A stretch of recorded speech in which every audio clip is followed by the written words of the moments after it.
សួស្តីអ្នកនរគ្នាខ្ញុំបាទឌីអូតូស៊ីថ្ងៃនេះដែរខ្ញុំនឹងមកសម្រាយរឿងអាចកំបាំងរបស់សិស្ស nerd បន្តសាច់រឿងចាប់ផ្ដើមនៅពេលដែល VV ចាប់ផ្ដើមបង្រៀនបរិសុទ្ធសិស្ស nerd ឲ្យរៀនធ្វើ Diet បន្ត VV បានប្រាប់គេដោយសម្ដីទន់ភ្លន់ថាកុំតានតឹងពេកអីព្រោះ Diet វាអាចដឹងពីអារម្មណ៍របស់យើងបានបើយើងប្រញាប់ពេកវានឹងមិនស្អាតនោះទេនាងបានណែនាំគេឲ្យជោគទឹកលើដៃបន្តិចហើយកុំស្ងួតពេកនិងកុំឲ្យជ្រាបពេករួចប្រើដៃទាំងពីរសង្កត់ដែលឥតចោះក្រោមឲ្យនឹងបំផុតដើម្បីឲ្យវាវិលចំកណ្ដាលរង្វង់ប៉ុន្តែគេហាក់ដូចជាធ្វើវាឆ្កងខ្លាំងណាស់រហូតដល់រអ៊ូថាពិបាកខ្លាំងណាស់ឃើញបែបនេះ VV ក៏បានចូលទៅចិត្តរួចយកដៃរបស់នាងទៅកាន់ដៃរបស់គេឡើងថ្នម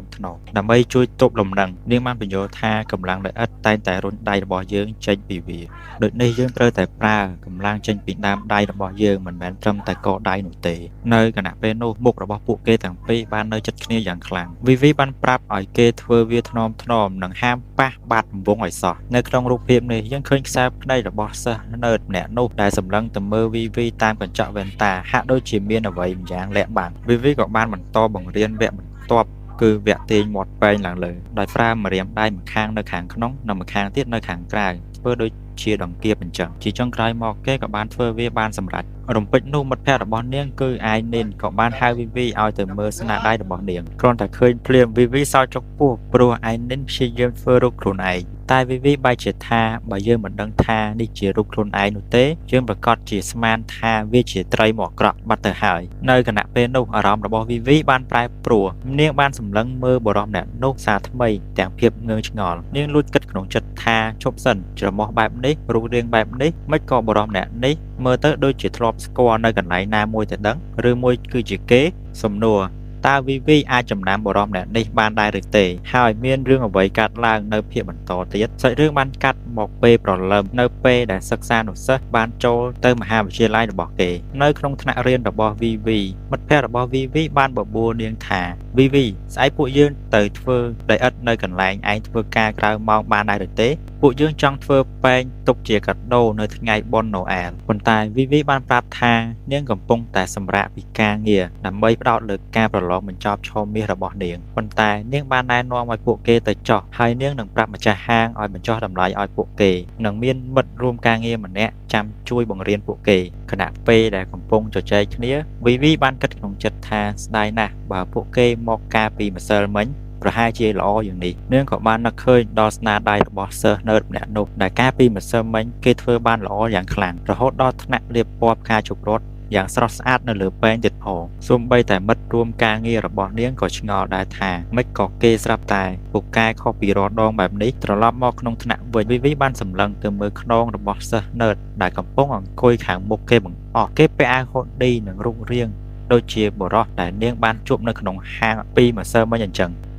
VV ចាប់ផ្ដើមសង្ស័យថាមិនក៏មើលទៅដូចជាធ្លាប់ស្គាល់ម្លេះតែមកពីគេតែងតែពាក់មួកជានិច្ចទើបខ្ញុំមិនចាប់អារម្មណ៍មុខគេច្បាស់ម្យ៉ាងទៀតVV គឺជាមនុស្សដែលមិនសូវចំណាំមុខគេទៀតផងរំពេចនោះសាស្ត្រាចារ្យបានដាក់កិច្ចការឲ្យពួកគេធ្វើជាក្រុមដើម្បីបង្កើតផែនការលក់ទឹកអប់ brand ក្នុងស្រុកទៅកាន់ទីផ្សារសៀងហៃនៅប្រទេសចិនដោយផ្ដោតលើអតិថិជនលំដាប់ជាន់ខ្ពស់គ្រប់គ្នាត្រូវតែរកចំណុចពិសេសមួយដើម្បីទាក់ទាញអតិថិជនឲ្យជ្រើសរើសយក brand របស់ខ្លួនជំនួសឲ្យ brand ល្បីៗដូចជា Chanel ឬ Dior ខ្ញុំសូមបញ្ជាក់ម្ដងទៀត VV រៀនផ្នែកសេដ្ឋកិច្ចអន្តរជាតិបើនិយាយភាសាអង់គ្លេសគឺ businessman អ្នកធ្វើចំនួនអ្នកអីចឹងណាយល់ពួកសិស្សក្នុងថ្នាក់ចាប់ផ្ដើមប្រជៀតគ្នាចូលក្រុមនីមួយៗរៀងៗខ្លួនរហូតដល់ថ្នាក់ VV ត្រូវបានគេបដិសេធព្រោះក្រុមរបស់ពួកគេពេញអស់ហើយ VV គ្មានជំរឿសក៏បានដើរទៅរកសិស្ស nerd ដែលអង្គុយម្នាក់ឯងនៅខាងមុខគេបង្អស់សិស្សម្នាក់នោះមានឈ្មោះថា Hanlu ដែលជាសិស្សពូកែ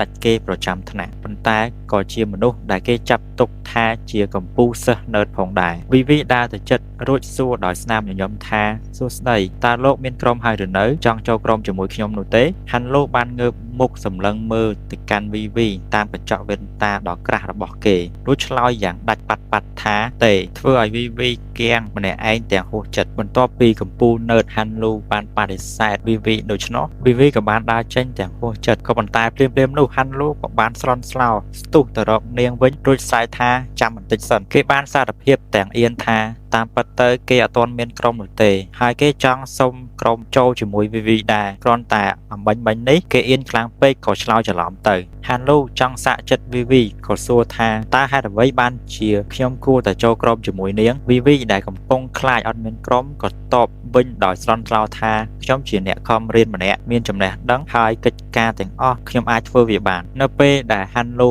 ឃើញការតាំងចិត្តខ្លាំងពេករបស់ VV ហាន់លូក៏បានយល់ព្រមចូលក្រុមជាមួយនាងភ្លាមៗធ្វើឲ្យ VV ធូរទ្រូងបន្តិចបន្ទាប់ពីបបួលហាន់លូបានចូលក្រុមនាងរួចហើយ VV ក៏ចាប់ផ្ដើមស្វែងរកសមាជិកបន្ថែមទៀតរួចមកនាងក៏បានទៅបបួលសិស្សស្រីម្នាក់ដែលពាក់វ៉ែនតានិងមានអាវហូឌីមើលទៅដូចជានឺតផងដែរហើយនិស្សិតស្រីម្នាក់នោះក៏បានយល់ព្រមយ៉ាងងាយប៉ុន្តែមេវគ្គបញ្ចប់ក៏បានមកដល់នៅពេលដែល VV សម្លឹងទៅរកសមាជិកចុងក្រោយគឺសិស្សច្បងខេនដែលទើបតែត្រឡប់មកពីរៀនវិញបន្ទាប់ពីសម្រាកអស់មួយរយៈគ្រប់គ្នាចាប់ផ្ដើមសឹកសួរគ្នាទាំងភ័យខ្លាចថា VV ហ៊ានបបួលសិស្សច្បងខេនដែរមែនឬថាគ្រួសាររបស់គេគឺជាម៉ាហ្វៀលរកស៊ីជួញដូរគ្រឿងក្នុងរបស់មនុស្សគេធ្លាប់វាយប្រហារគ្នាជាមួយបងធំរហូតដល់ថ្នាក់សម្រាករបួសមួយឆ្នាំពាក្យចចាមអារាមទាំងនោះធ្វើឲ្យ VV ភ័យខ្លាចរហូតដល់ថ្នាក់ចង់រត់គេចពីគេនៅពេលនោះដែរ VV បំរុងនឹងក្រឡាស់សម្ដីថាតាមពិតទៅកុំខ្វល់អីក៏ប៉ុន្តែខេនងើបមុខឡើងទាំងទឹក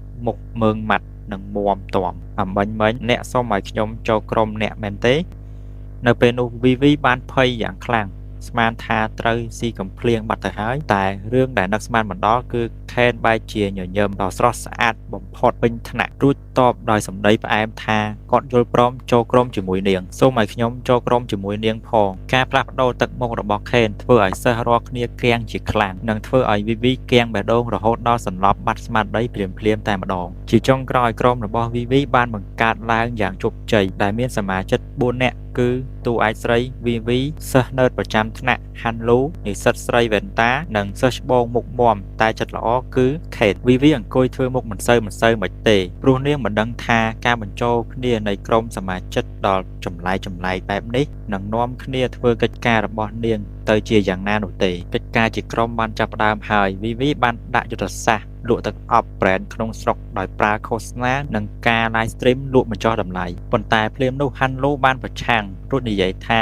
យុទ្ធសាស្ត្រនេះមិនដើរនោះទេបើជា brand លុចសេរីកុំធ្វើឲ្យវាថោកដូចរបស់លក់តាមផ្សារ VV បានព្យាយាមដាក់គំនិតថ្មីរឿងធម្មជាតិដែល Hanlo តបវិញយ៉ាងច្បាស់ថាអញកំពុងព្យាយាមយកអស់ទៅលក់ឲ្យប្រៃហើយកន្លែងហ្នឹង VV មានន័យថាយករបស់ដែលធ្វើចេញពីធម្មជាតិទៅលក់ឲ្យចិនហើយកន្លែងដែល Hanlo និយាយហ្នឹងមានន័យថាចិនសម្បូរធម្មជាតិខ្លាំងជាងប្រទេសយើងទៀតនៅពេលនោះ Hanlo បានបង្ហាញសមត្ថភាពពិតដែលធ្វើឲ្យគ្រប់គ្នាស្រឡាំងកាំងយ៉ាងខ្លាំងគេបានបញ្យល់ថាមហាសេដ្ឋីនៅចិនមិនមែនទិញទឹកអប់ព្រោះក្លិនឬធម្មជាតិនោះទេគឺគេទិញដើម្បីកំណត់អត្តសញ្ញាណសង្គមបើចង់ឈ្នះ brand ល្បីៗដូចជា Dior ឬ Chanel យើងត្រូវតែលក់អ្វីដែលប្រឆាំងប្រទេសគ្មានគឺទស្សនវិជ្ជាហ្សែននិងវប្បធម៌បូព៌ាទឹកអប់របស់យើងគឺជាថ្នាំព្យាបាលប្រលឹងបែបបូព៌ាគំនិតដ៏ជ្រៅជ្រះនេះធ្វើឲ្យ VV និងសមាជិកក្រុមអ្នកទៀតស្ញប់ស្ញែងយ៉ាងខ្លាំងដល់វគ្គសួរមតិសមាជិកក្រុមចុងក្រោយគឺសិស្សច្បងខេន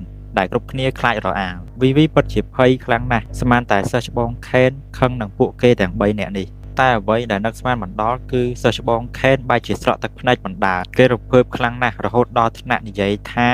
នេះជាចំណេះដឹងដ៏ជ្រៅជ្រះបំផុតដែលគេមិនធ្លាប់ឮក្នុងជីវិតមួយនេះគេនិយាយបន្តថាខ្ញុំពិតជាយល់ដឹងតិចតួចណាស់កន្លងមកនេះនៅពេលនោះសិស្សច្បងខេនបានចាប់ដៃហាន់លូទាំងទឹកភ្នែករួចពោលថាអរគុណប្អូនដែលបានចូលរួមចែកចំណេះដឹងដ៏អស្ចារ្យបែបនេះដល់ប្រវត្តិសាស្ត្រសេដ្ឋកិច្ចមនុស្សជាតិដោយសារតែមានមនុស្សពូកែដូចប្អូនប្រទេសជាតិរបស់យើងនឹងរុងរឿងមិនខាន VV ឃើញហើយបានត្រឹមតែហួសចិត្តព្រោះមិននឹកស្មានថាសិស្សច្បងខេនដែលជាសិស្សច្បងដែលមុខងាប់ដូចម៉ាហ្វៀលបែរជាមកយំរំភើបកិច្ចការសាលាបែបនេះសោះ Hanlo បញ្យល់ពីយុទ្ធសាស្ត្រទីផ្សារដ៏ឆ្លាតវៃបំផុតសម្រាប់លក់ទឹកអប់ឲ្យអ្នកមាននៅទីក្រុងសៀងហៃនោះគឺមិនមែនលក់ត្រឹមតែទឹកអប់ឬក្លិនក្រអូបនោះទេ